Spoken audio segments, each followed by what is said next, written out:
نبدأ بقى بحتة حماس كده. في مفاجأة حلوة قوي قوي قوي قوي قوي قوي قوي كمان كام يوم. تمام، عايزاكم بقى تتحمسوا لها كده وتفكروا ايه هي وتستنونا. استنونا يا جماعة عشان في مفاجأة حلوة قوي. قبلها بيوم هقول لكم عشان تستعدوا طول اليوم اكيد فاهمين. خلبيس انتوا.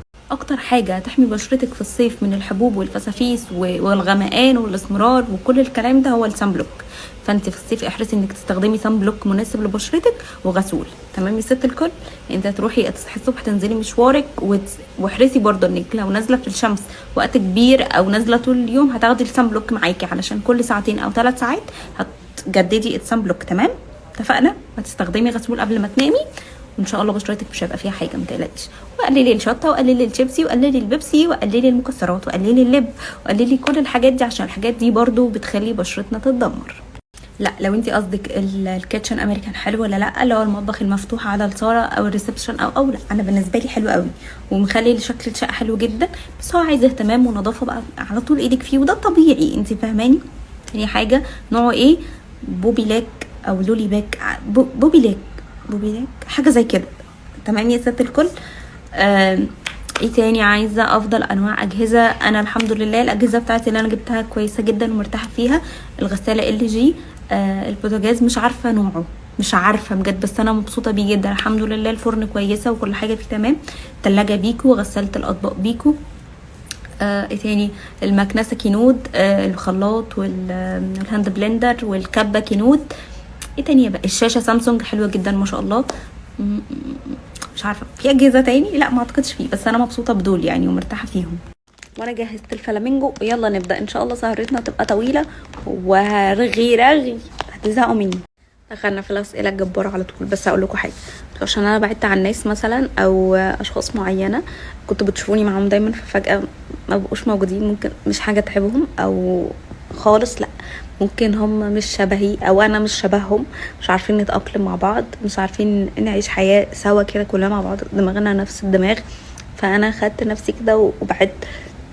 انا كده مرتاحه ومش شايفه ان انا بتعب نفسي، مش شايفه ان انا برهق نفسي علشان احاول ابقى شبه حد وانا مش شبهه، مش شايفه ان انا لازم اللي هو لا خلاص انا مش مرتاحه. فانا خدت نفسي كده وبعدت وانا كده مبسوطه اكتر. بصي خليني اقول لك حاجه، اللي بيحب حد حبه ما بيقلش، يعني ما فيش حد بيحب بصدق وحبه بيقل. تمام.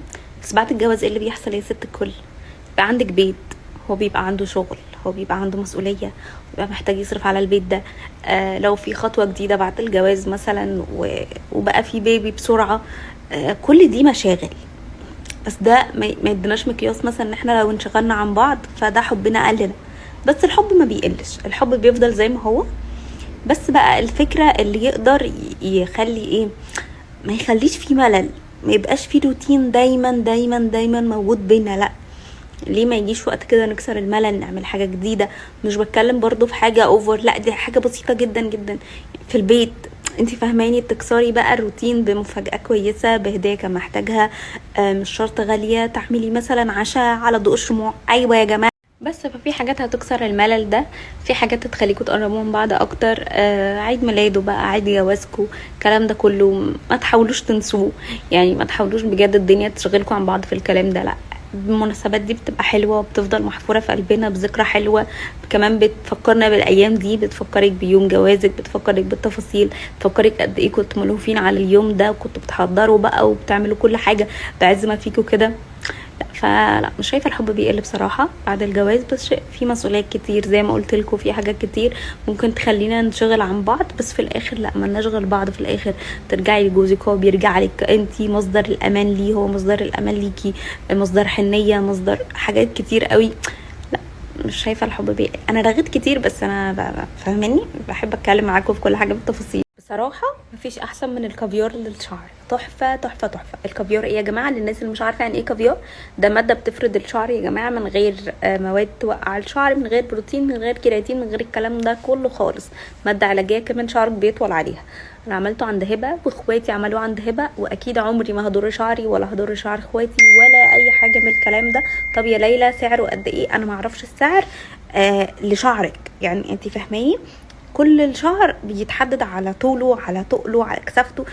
بتصوري شعرك صوره وتبعتيها لهبه وتقولك التكلفه كام وتحجزي ميعاد، لان ما شاء الله عليها يعني على طول مكان عندها مشغول كده، فلازم تحجزي قبل ما تروحي. هبه برضو عندها لاشز، عندها ضوافر، عندها تنظيف بشره، عندها حاجات كتير قوي، فالمكان هناك كويس جدا في المهندسين. وفي مكان تاني بس انا بروح دايما المهندسين. يعني اكتر فتره بتسال على بادجات شي ان الفتره دي، وعلى الكوت اللي انا كنت لابساه من يومين اللي هو الازرق او البيبي بلو. طب يا ليلى جبتي مين؟ انا جبته من على الموضه من شي ان. والجاكيت ده والبوت ده برضو عشان سالتوني عليه امبارح، جايباه برضو من عند سلمى من على الموضه شي ان. بجد شاطره جدا وبتضرب في 8 او اقل، وبتجيب الحاجات بسرعه من شي ان، يعني مش اكتر من 30 يوم ان شاء الله هتلاقوها عندكم. فبجد كلموها وعرفوها بقى ان انتوا تبعي، بجد بجد يعني حاجه قمر كده. شي ان انتوا معروف يعني حاجته عامله ازاي. ده شكله اسمه جولدن روز، درجه 27، وما انصحش حد يجيبه ابدا ابدا ابدا، بيشقق. يعني انا وانا بعمل اسك رحت زودته، انتم متخيلين؟ بيشقق. ولو حطيتي عليه ليب جلوس مثلا سنانك كلها بتتملي روج. نتغاضى عن الموضوع ده عشان عادي ممكن يحصل في اي روج تاني. ايه تاني؟ بيتمسح. سعره بقى اغلى من كيكو. مش عارفه اتهفيت في نافوخي وجبته ليه. يعني ليه جبته رغم ان هو سعره عالي قوي كده؟ وانا مش عارفه، يا ريتني كنت جبت كيكو بجد يعني درجه غامقه، ولا كنت جبت الخرا ده. بيتمسح وبيشقق من هنا بيتمسح، يبقى شكله قذر قذر قذر. فما انصحش حد يجيبه ابدا.